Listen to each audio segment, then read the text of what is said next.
caso das irmãs Renuka e Sima é um dos casos mais chocantes cometido por mulheres na história da Índia. As irmãs ficaram conhecidas pelos crimes cometidos entre 1990 e 1996. Mas antes de começarmos esse caso, eu já peço para que você deixe o like agora no início do vídeo, se inscreva se não for inscrito e ative o sininho de notificação. E me siga também no Instagram, que é @CamilaGSantos, por lá eu posto um pouco sobre o meu dia a dia e também mostro os bastidores aqui do canal. Agora vamos ao caso. A infância de Renuka Chand, nascida em 1973, e Shima Gavit, nascida em 1975, foi marcada por muita dificuldade. Quando Renuka nasceu em Kolhapur, sua mãe, Anjana Gavit, foi abandonada pelo marido, um caminhoneiro. Agora que estava sem marido e com uma filha para criar, Anjana se tornou uma batedora de carteira habilidosa e, além disso, ela praticava outros roubos e furtos. Pouco tempo depois, ela se casou novamente com um homem chamado Mohan Gavit. Ele era um soldado aposentado e, alguns meses depois, ela engravidou.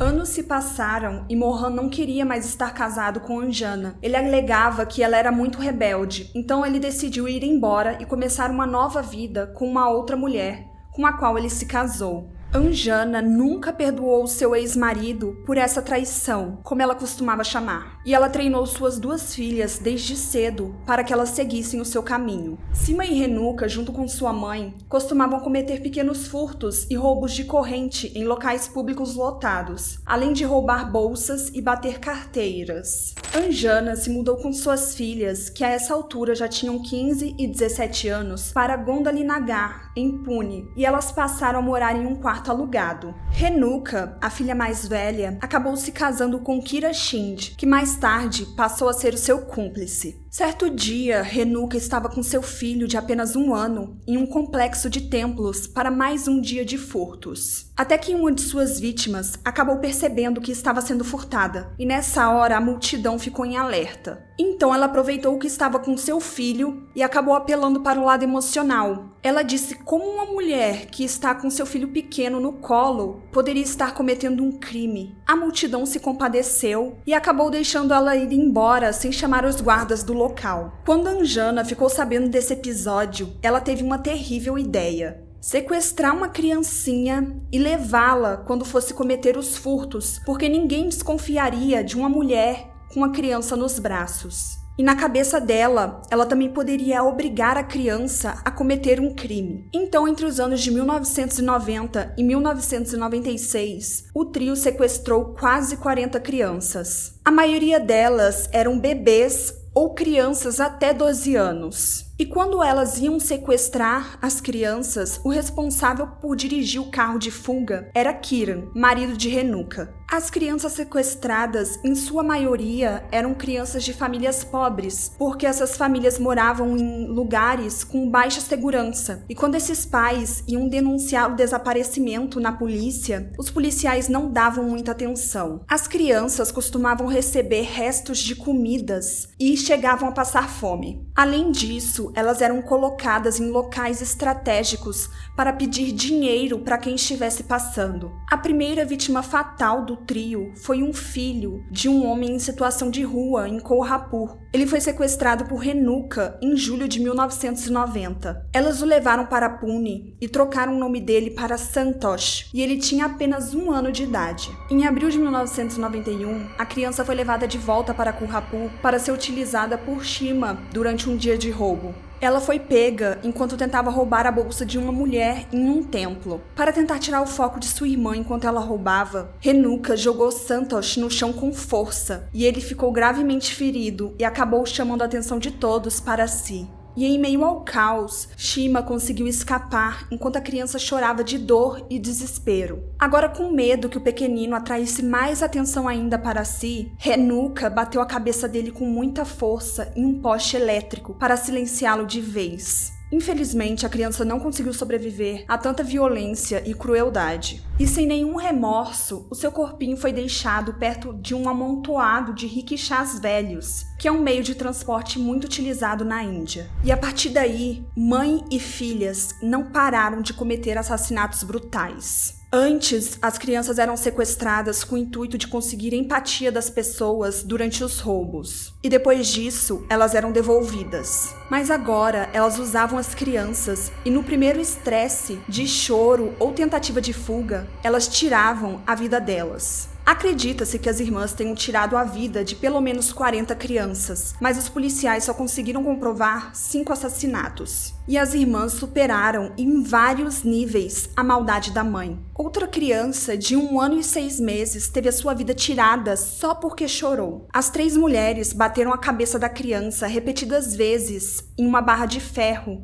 num ponto de ônibus. Quando a criança já estava sem vida, elas deram risada e foram comer uma coisa ali perto. Eu acho que esse é um dos casos mais difíceis que eu tô fazendo aqui no canal, porque tem muita informação sobre o jeito que elas tiraram a vida das crianças. Então eu tô tentando filtrar o máximo aqui pra vocês pra não ficar um vídeo pesado. Pouco tempo depois, a vida de uma criança de 2 anos e meio foi tirada. Elas pegaram o corpinho da menina, colocaram dentro de uma sacola e foram no cinema assistir um filme. Depois que o filme acabou, elas pegaram a sacola e largaram no caminho de volta pra casa. Depois, um menininho de 1 ano perdeu sua vida de uma maneira tão brutal que eu não vou relatar aqui. Um tempo depois, um bebê de apenas 7 meses foi derrubado por Shima porque não parava de chorar e ela não conseguia lidar com aquilo. As 3 mulheres só foram pegas pela polícia depois que Pratima, a esposa de Mohan, ex de Anjana, foi até a polícia fazer uma denúncia. Isso aconteceu porque Anjana estava determinada a se vingar de seu ex-marido. Então ela e suas filhas sequestraram a filha mais velha dele, Kranti, em outubro de 1996. Pratima foi registrar o desaparecimento de sua filha mais velha, mas naquele momento os policiais não conseguiram encontrar o trio. Mas elas já estavam planejando sequestrar a filha mais nova de Mohan, mas Pratima descobriu o plano e foi até a polícia novamente. No dia 19 de novembro, Anjana, Sima, Renuka e Kiran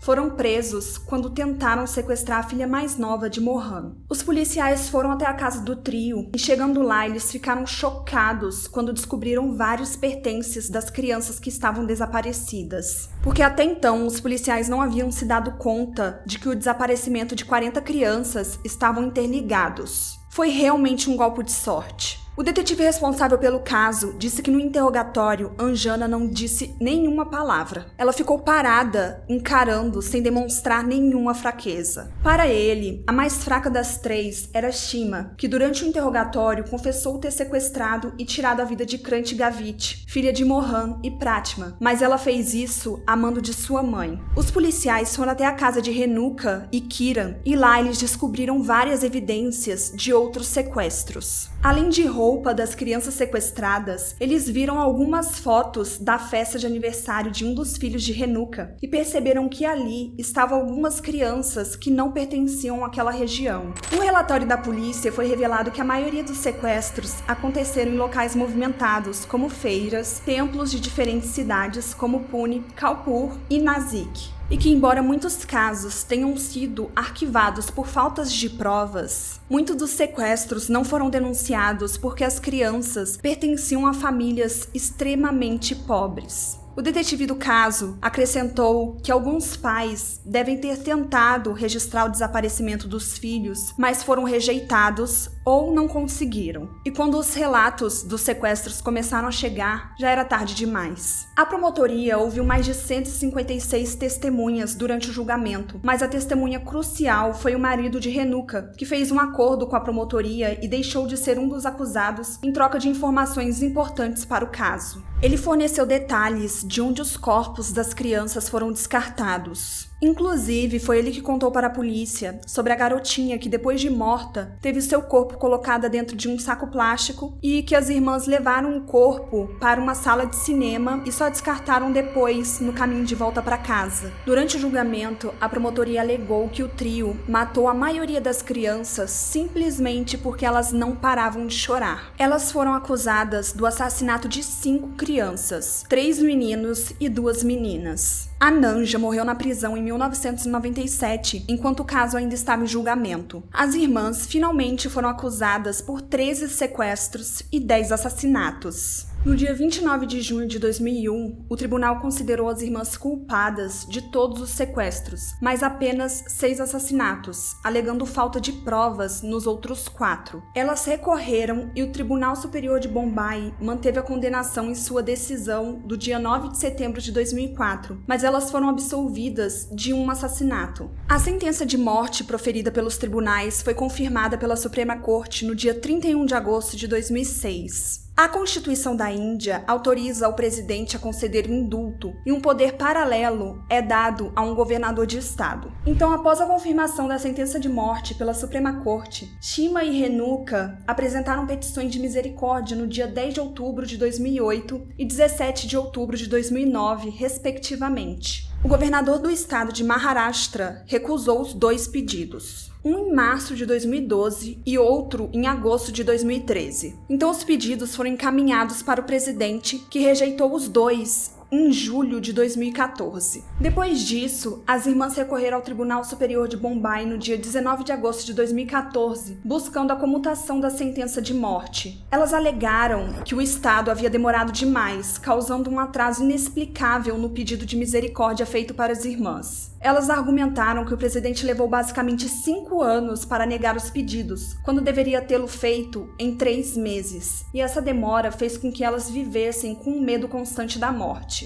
E em um julgamento que ocorreu no dia 18 de janeiro de 2022, o Tribunal Superior substituiu a pena de morte pela prisão perpétua, devido ao que eles alegaram ter sido um atraso grosseiro e inexplicável por parte do Estado. E a decisão ainda destacou que a indiferença dos funcionários do governo do estado forçaram a mudança da pena. Então, gente, eu vou tentar não comentar essa última parte aí que eu acabei de falar, porque me dá náuseas. Essas duas, junto com a ajuda da mãe, cometeram crimes horríveis, com a justificativa de que não aguentavam lidar com o choro das crianças, e vêm falar de medo da morte. Elas realmente conseguiram ganhar um presente do tribunal que alterou as penas para a prisão perpétua. Bom, gente, esse foi o caso de hoje. Deixe nos comentários se tiver alguma dica de casa aqui pro canal e nos vemos no próximo vídeo. Até mais! Tchau!